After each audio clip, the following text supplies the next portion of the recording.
우리 옛날 어른들의 속담에 먼 눈에는 무엇만 보인다고 그런 이야기가 있습니다. 그런데 옆에 있는 성들을 한번 바라보십시오. 뭐로 보입니까? 잘 뗄자로 보입니까? 승리하게 될 줄 믿습니다.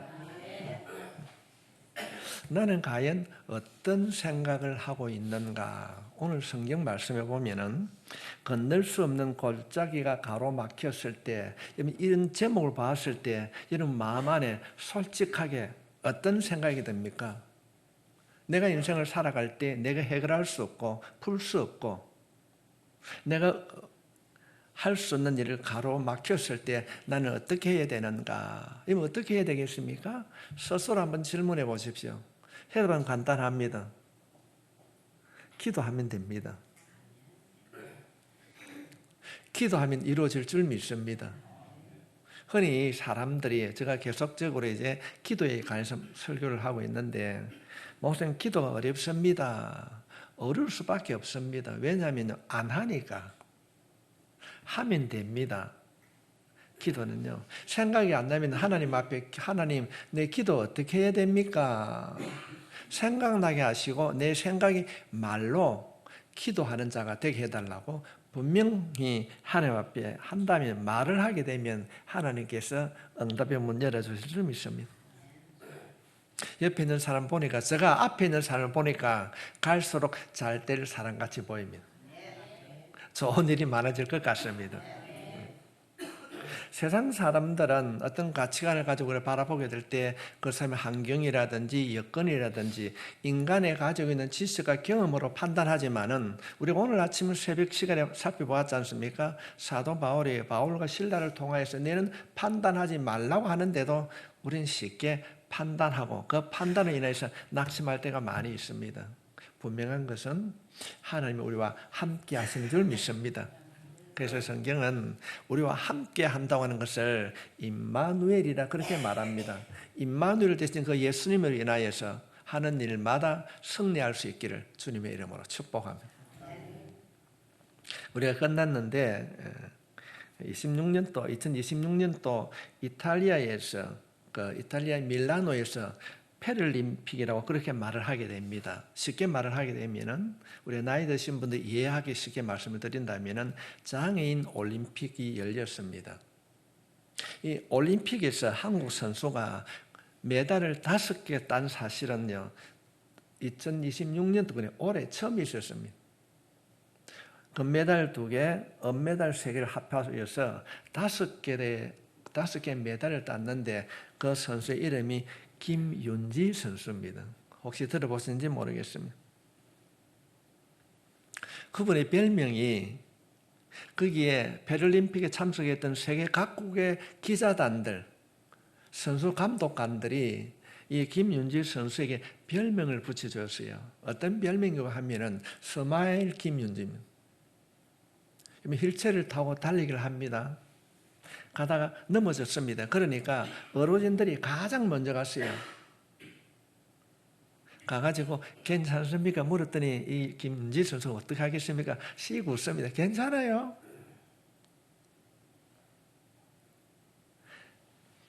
경기 도중에 넘어져서 사격을 쏩니다. 5발 사격을 하는데 첫 발에 실패하게 됩니다. 그런데 또 기자 가서 묻습니다. 한국 감독관에 가서 묻습니다. 괜찮아요. 또 웃습니다.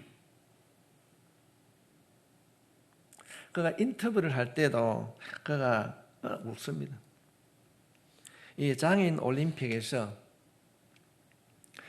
1200m 개주에서요. 개주가 아니고 거기에서 경주에서 세계적으로 아주 유명한 선수가 있었습니다. 그런데 이 김윤지 선수가 그 앞에 게임에서 2번이나 넘어졌기 때문에 낙심할 수 있는데 열심히 해서 금메달을 땄습니다.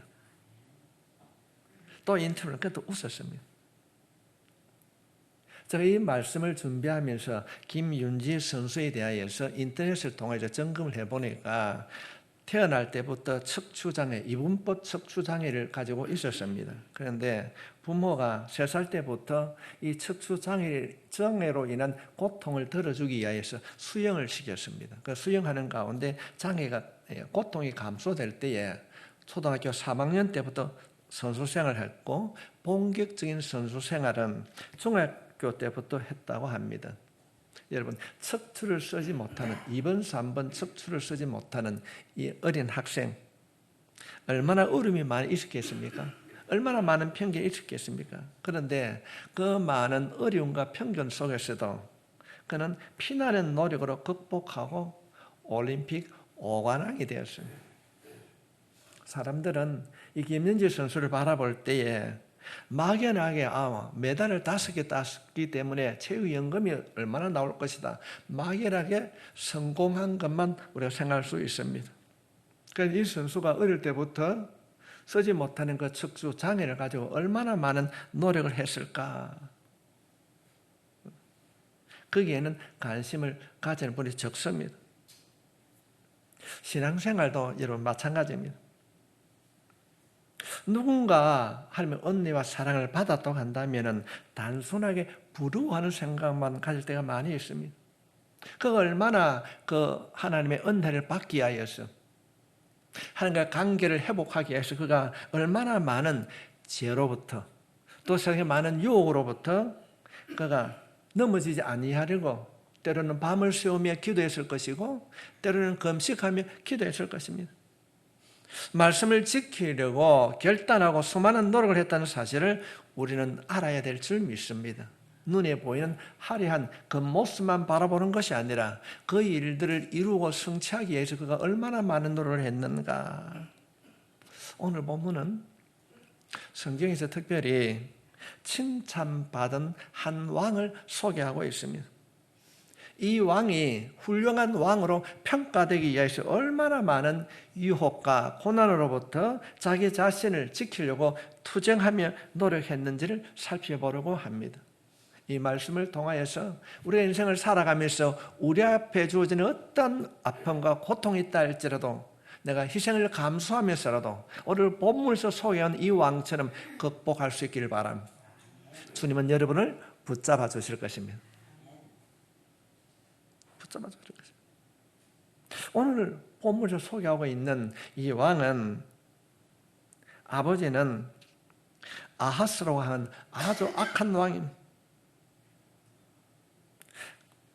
이 히스기야 왕을, 저는 오늘 히스기야 왕을 통하여서 우리가 어떤 환경이 우리에게 주어졌을 때 내가 어떻게 극복하고 내가 일어서야 되는가 말씀을 통하여서 우리가 살펴보고 우리도 그 길을 걸어갈 수 있길 바랍니다. 아버지는 아하스라고 하는 아주 악한 왕이었습니다. 우상을 섬기고 하나님을 멀리했던 왕입니다. 그 뒤를 이어서 이 아들이 왕이 됩니다. 히스기야가 25살 때에 왕이 올라서 29년 동안 유다 나라를 다스리게 되었습니다. 그는 아버지의 정체를 보면서 나는 이렇게 나를 다스리지 않겠다. 왜 우리가 이런 어려움을 겪는가? 아들이 봤습니다. 힘이 없을 때 외국으로부터 어떤 취급을 받는가? 그건 보고 들었습니다. 그래서 그는 왕이 될 때에 그는 그렇게 합니다. 두 가지 일을 그가 왕이 되고 난 하게 됩니다. 그 첫 번째는 경제를 회복시키는 일입니다. 우리나라가 잘 살아야 서러움을 닥치 않는다고 합니다. 나라의 경제를 회복시키는 일입니다. 지금 어디 가니까 코스피 얼마 돌파했다고 그런 것만 자랑하고 있는데 이번 코스피 얼마가 자랑하는 것이 아니라 우리 한국이 경제적 자주 독립을 이루기 위해서는 저축을 많이 해야 됩니다. 내가 가지고 있는 돈이 있어야 됩니다. 외국 자본 빌려와가지고 이자 주고 거기에 따라서 우리가 경제를 하게 되면요 여전히 우리나라는 궁핍한 경제를 꾸려갈 수밖에 없습니다. 그는 경제를 회복시켰고 둘째는 하나님이 돌보심이 있어야 된다고 하는 것을 그는 알았습니다. 3절부터 4절에 있는 말씀이 기록되어 있습니다. 그는 히스기야가 그의 조상 다윗의 모든 행위와 같이 여호와의 보시기에 정직하게 행하였더라. 아버지가 하는 일들을 가지 않고 하나님 보시기에 정직하게 행하였더라. 그렇게 말하고 있습니다. 그는 왕이 될 때에 이 히스기야는 하나님과 관계 회복을 위하여 최선을 다했다는 것입니다. 이스라엘 백성들은 우리가 성경을 살펴보면은 하나님으로부터 복을 받는 그런 축복의 민족입니다. 축복을 약속받은 민족입니다. 그런데 이스라엘 백성들은 약속의 축복을 받지 못하고 어려움과 혼란과 가난 속에 살았습니다. 그 이유는 이스라엘 백성들의 우상 숭배였습니다. 사랑하는 성도 여러분, 주님 여러분을 축복합니다. 하나님께서 약속하고 있습니다. 너가 가는 길을 내가 안 하니 정금같이 다듬어서 세워주실 줄 믿습니다. 그런데 왜 우리가 그런 길을 못 가는가? 하나님께서는 분명히 우리를 축복하실 것입니다. 그런데 하나님의 그 약속된 축복이 우리의 삶에 찾아오는데 그 축복이 찾은 그 길에 걸림돌이 없어야 됩니다. 어쩌면 오늘 이 예배가 우리의 인생에 행복의 길을 걸어가는 그 걸림돌을 제거하는 과정이 될 수 있습니다. 이스라엘 백성들은 축복의 자녀라고 민족이라고 약속하고 있었는데 왜 그들이 어려움을 당하고 힘들게 살아가고 있는가? 우상을 섬겼다고 성경은 그렇게 말씀하고 있습니다. 오늘 이 말씀을 들으므로 내 안에, 내 가정 안에, 내 교회 안에 있는 우상을 발견하고 걸림돌이 있다면 제거할 수 있기를 바랍니다. 왜 이스라엘 백성들이 우상을 섬기게 됩니까? 왜 숭배하고 있습니까? 출애굽한 이스라엘 백성들이 이제 가나안에 들어가 보니까 이방 민족들이 자신들보다 훨씬 잘 사는 겁니다. 더 강하고 더 멋지게 살아가는 겁니다. 그들이 살펴봤을 때 성경이 기록하고 있는 이 아수르, 이 애굽의 사람들이 훨씬 강합니다. 보니까 자신들보다 훨씬 잘 산다는 것입니다. 근데 반면에 자신들은 하나님을 믿는 백성이라고 그렇게 살아가는데 외세로부터 침입을 받고 잘 살지 못하는 것입니다. 그럴 때 이들이 생각하는 것이 무엇이겠습니까? 갈등하는 겁니다. 갈등. 우리는 하나님을 섬기는 사람인데 하나님을 섬기지 않는 저들보다 왜 못 사는가? 우리는 유일신 하나님을 믿는데 우상을 섬기는 저들이 왜 잘 사는가? 성도 여러분, 하나님은 끝까지 변치 않고 하나님을 믿는 자들에게 복 주실 것입니다. 이스라엘 백성들이 중간에 왔다 갔다 하는 거예요. 흔들리는 겁니다. 그 흔들릴 때마다 걸림돌을 만드니까 축복의 통로가 막혀서 그들이 삶이 은혜롭지 못합니다. 이 사실을 알게 된 히스기야 왕이 종교 개혁을 단행하게 됩니다. 그래서 왕이 되자 먼저 한 것이 뭔가 하면 산당을 없앴습니다. 이 산당을 말씀을 드리면은 지금 이스라엘 백성들이 예배를 드리려고 그러면은 예루살렘으로 가야 됩니다. 성전이 예루살렘에 있었기 때문에 그렇습니다. 그 예루살렘으로 가기가 힘이 듭니다. 그래서 자신들이 사는 가까운 곳에 산당을, 요즘 말하면 교회를 세웠어요. 야, 멀리 갈 거 있나? 그냥 여기서 예배를 드리자. 그 산당 예배를 드리는 것입니다. 하나님 중심 예배를 드리는 것이 아니라 자신들이 편리한 대로 예배를 드리는 것입니다. 저는 이 말씀을 준비하면서 우리 한국 교회가 해결해야 될 문제도 있다. 그러면 대부분이 큰 교회 예배를 한번 드리는 거 한번 보십시오. 거진 엔터테인먼트식 예배를 드립니다. 주님, 예수님을 사라져버리고 없습니다. 우리가 몸이 불편하여서 병원에 입원하여서 TV를 보면서 예배를 드릴 수 있습니다. 그러나 자신의 편리를 따라서 자기 취향에 맞아서 예배를 드린다고 한다면 그것이 또한 오늘날 산당 예배가 될 것입니다. 이들이 오랫동안 자신의 편리에 따라서 산당 예배를 드리다 보니까 종교 혼합주의가 되었습니다. 예배도 아니고 미신도 아니고 이것이 산당 예배였습니다. 오늘 우리 주를 살펴보게 되면요, 이 산당 예배가 무엇이겠습니까? 척한다는 겁니다. 예수 잘 믿는 척, 기도하는 척, 찬송하는 척. 그런데 그 마음속에 예수가 없습니다. 예수가 없습니다. 역대 왕들은 내려오는 그 풍습, 습관화되어 있는 그 산당을 정리하지 못합니다. 그런데 이 히스기야 왕은 과감하게 이 산당을 없애버립니다. 왜 그들이 이 산당 예배를 없애지 못했는가? 정리를 하게 되면요, 그쪽에 있는 토착 세력, 예를 들면 거제도에서 예배를 고현에서 드려야 된다 이러면 되는데, 와야 되는데 우리 멀어서 안 되겠다, 남부는 남부 짓겠다, 뭐 동부는 동부, 장서는 장서, 이렇게 지역의 편리에 따라 예배를 드렸다는 것입니다. 그래 할 수 있습니다. 그런데 문제가 무엇입니까?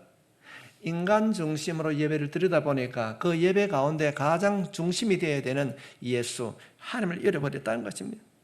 뿐만 아니라 그곳에서 드린 헌금을 누가 가졌겠습니까? 산당에 있는 그 사람들이 가지는 거예요.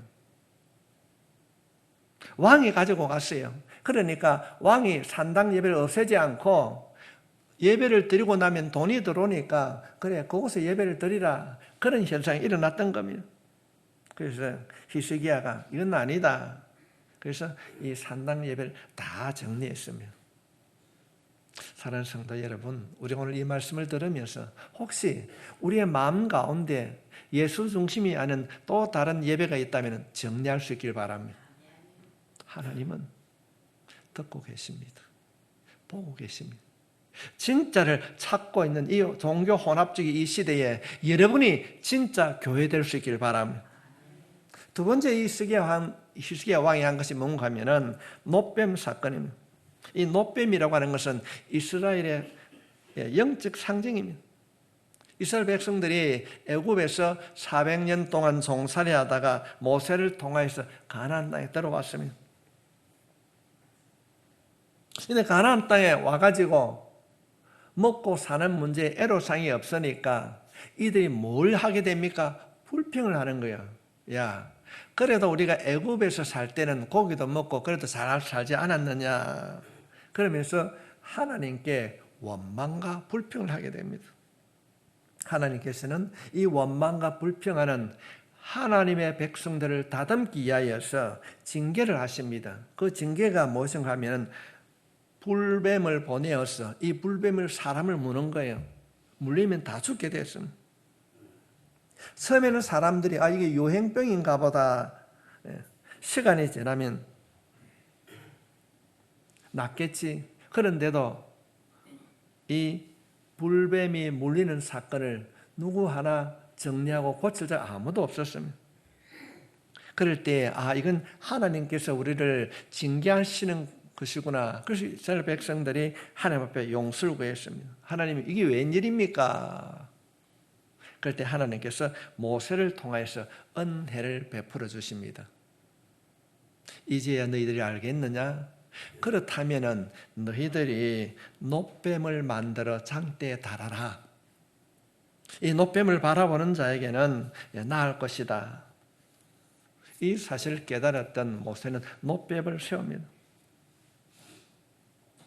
놋뱀을 바라보는 자는 살았습니다. 그러나 믿지 못하는 자는 뭘 그렇게 놋뱀 바라본다고 우리가 지금 죽을 판인데 그게 낫는가? 놋뱀을 바라보는 자는 다 난 줄 믿습니다. 뭐 성경 말씀이 생명의 말씀이라고 뭐 그게 돈이 되나 뭐 능력이 있나 그렇게 할 수도 있습니다. 성도 여러분, 하나님은 살아계십니다. 우리 작은 신음에도 응답해 주십니다. 이스라엘 백성들이 놋뱀을 쳐다보니까 나았습니다. 그러면 놋뱀을 쳐다볼 때마다 뭘 생각해야 되겠습니까? 하나님을 생각해야 됩니다. 그런데 처음에는 놋뱀을 바라보니까 우리가 나았구나 하나님을 기억했습니다. 그런데 시간이 지나면서 그들이 하나님의 은혜를 잃어버리고 그냥 놋뱀을 바라보면 된다더라. 놋뱀을 우상화했습니다. 우상심 성기가 되었습니다. 놋뱀이 우상처럼 이용되기 시작했습니다. 우리들의 삶은 어떻습니까? 오늘 이 자리에 있는 여러분들은 그런 사람이 한 분도 없으신 줄 믿습니다. 어둠의 영에 잡히게 되면요, 사람들이 이 십자가를 우상처럼 섬기는 분들이 너무 많이 있어요. 특별히 한국 사람들은 목걸이도 십자가, 뭐 십자가 그걸 많이 겁니다. 성도 여러분, 십자가 목걸이도 중요합니다. 그러나 그 십자가보다 예수님을 묵상할 수 있기를 바랍니다. 이 노뱀 사건이 바라보니 고침받으니까 낫게 해주신데 하나님을 잃어버리고 그냥 노뱀만 갖고 다니는 겁니다. 성도 여러분, 예수 잃어버린 십자가는요, 아무것도 아닙니다. 아무것도 아닙니다. 그래서 노뱀이 우상으로 섬김받을 때에 이 히스기야 왕이 이 노뱀을 없애버립니다. 이전에 어떤 찬란한 내가 역사를 가지고 있다 해도 지금 내 신앙생활에 방해물이 된다면 우리는 가감하게 버려야 될 줄 믿습니다. 아무리 대단한 것이라 할지라도 지금 내가 은혜 생활하는데 방해가 된다면 버릴 수 있어야 됩니다. 제가 요즘 건간에 깨닫게 되는 것이 그게입니다. 저는 초등학교 때부터 예수를 믿었습니다. 그래서 많은 경험이 있었겠습니까? 흔히 말하는 성령의 만져주심을 여러 번 경험하고 있습니다. 그런데도 날마다 하나님께서 새로운 은혜를 주셨습니다. 저는 이틀 동안은 참 하나님께서 그래 내가 너의 기도를 듣고 있다. 그런 음성을 저에게 들려주셨어요. 지금 내가 은혜 생활하는데 방해가 된다면 버릴 수 있어야 됩니다. 가감하게 버리십시오. 가만히 버리십시오. 하나님 아버지, 히스기야 왕이 이스라엘 백성들이 그렇게 내려놓지 못했던 이 노뱀 사건, 그 산당을 가감하게 버리고 주님의 은혜 가운데 들어갔던 것처럼 내 안에 남아있는 영적인 노뱀, 주님 깨끗하게 정리되기를 원합니다. 우리가 이렇게 말씀을 붙잡고 기도하면은 하나님께서 다듬어 주시고 고쳐 주시고 변화시켜 주실 줄 믿습니다.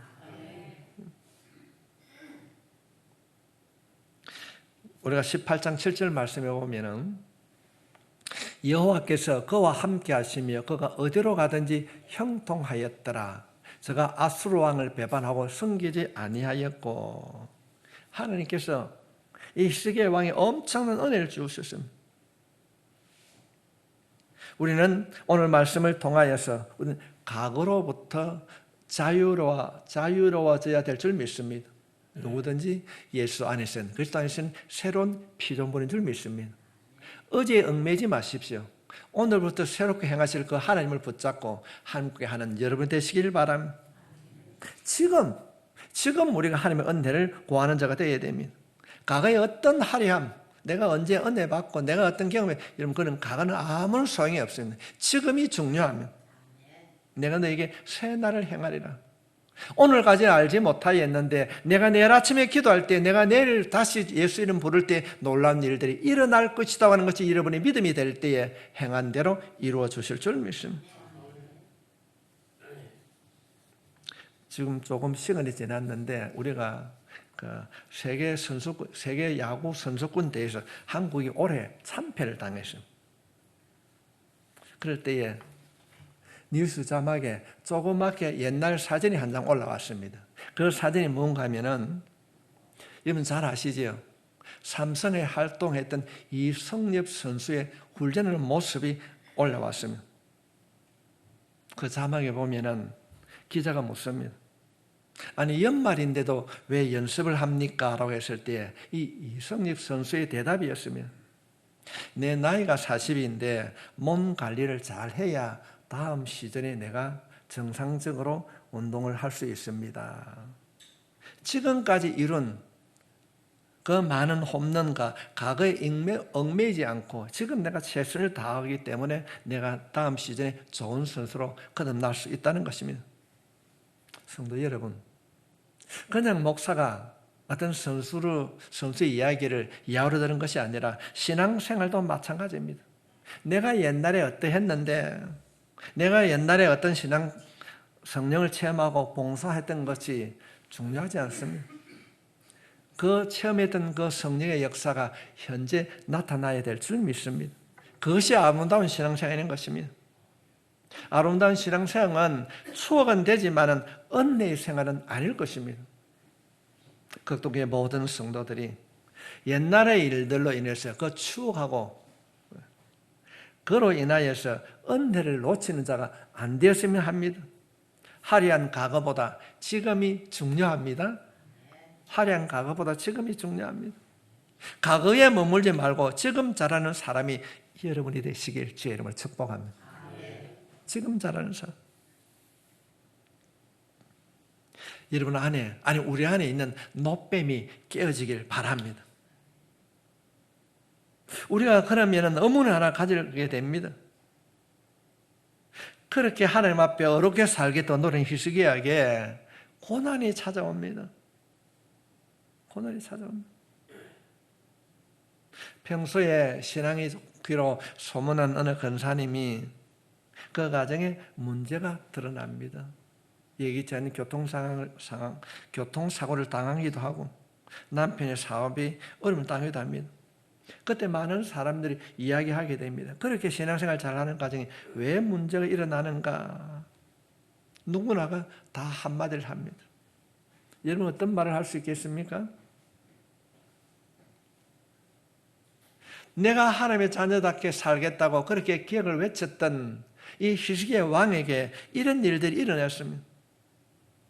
왕이 되고 난 뒤에 10년이 지났을 때에 그때 세계에서 가장 강국을 불렸던 이 아수르 사르곤 왕이 어려움을 주게 됩니다.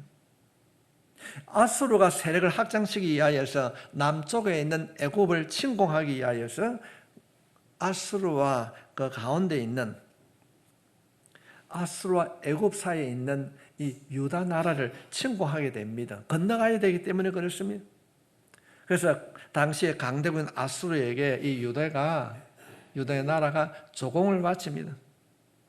조공을 바치고 있는데 이 사르곤 왕이 아수르의 왕이 죽었어요. 이 사르곤이라고 하는 왕이 죽었습니다. 그럴 때에 이 아수르의 왕이 죽고 국내 정치가 어수선하게 될 때에 히스기야가 뒤에는 이때다 독립을 선하게 됩니다. 그래서 군비를 정리를 하게 됩니다. 불량미를 저축하고 전쟁에 대비하여 만반을 대비합니다. 그리고 선언합니다. 우리는 너에게 불량미를 줄 수 없다. 아수르에 굴복하지 않겠다고 합니다. 다른 나라와 함께 반아수르 정책을 펼칩니다. 그런데 이 아수르의 이 사르곤 왕이 죽고 난 이후에 우리가 알고 있는 산헤림이라고 하는 왕이 등극을 하게 됩니다. 이 산헤림이 등극하고 난 이후에 자신들을 배반한 이 이스라엘을 침공을 하게 됩니다. 전쟁을 하기 전에는 그래 한번 해보자 버틸 것이라고 생각했는데 이 산헤림이 왕이 되고 난 뒤 침공을 해왔을 때에 이 유다 나라가 하루아침에 정복을 당합니다. 상대가 안 되는 겁니다. 무참하게 당합니다. 결국 전쟁도 하기 전에 손을 들고 항복합니다. 이 전쟁으로 인하여서 이스라엘은 엄청난 돈을 지불하게 됩니다. 얼마나 어렵습니까? 돈이 없어서 유대 나라의 그 화려한 성전에 있는 모든 건부치를 다 가지고 아수르 왕의 조공을 바칩니다. 그 대가로 휴전을 얻었습니다. 그러나 아수르 군대들이 돈을 받고 물러나지 않았습니다. 예루살렘 성을 완전히 포위했습니다. 히스기야 왕이 얼마나 정직한 왕이었습니까? 얼마나 옳은 왕이었습니까? 그런데 왜 하나님은 도와주지 않았는가? 사람들은 궁금하게 생각합니다. 왜 그렇게 신실한 권사님의 가정에 이런 어려움이 왔는가? 성도 여러분, 믿음은 약속인 줄 믿습니다. 그 약속이 어떤 약속입니까? 어떤 상황이 주어진다 할지라도, 어떤 환경의 변화가 온다 할지라도 끝까지 믿어야 바른 믿음인 줄 믿습니다. 그 믿음이 여러분이 믿음이 되어야 될 줄 믿습니다. 좋은 환경이나 좋은 조건 속에서 믿는 것은 믿음이 아니라 자신의 의지인 것입니다. 믿음이라고 하는 것은 어떤 상황 속에서도 하나님의 약속을 믿는 것입니다. 좋을 때나 고난이 오나 실패해도 하나님의 약속을 믿는 것이 믿음이라는 것입니다. 우리가 성경을 살펴보게 되면 아브라함은 현실적으로는 불가능한 일이었지만은 하나님의 약속을 믿었습니다.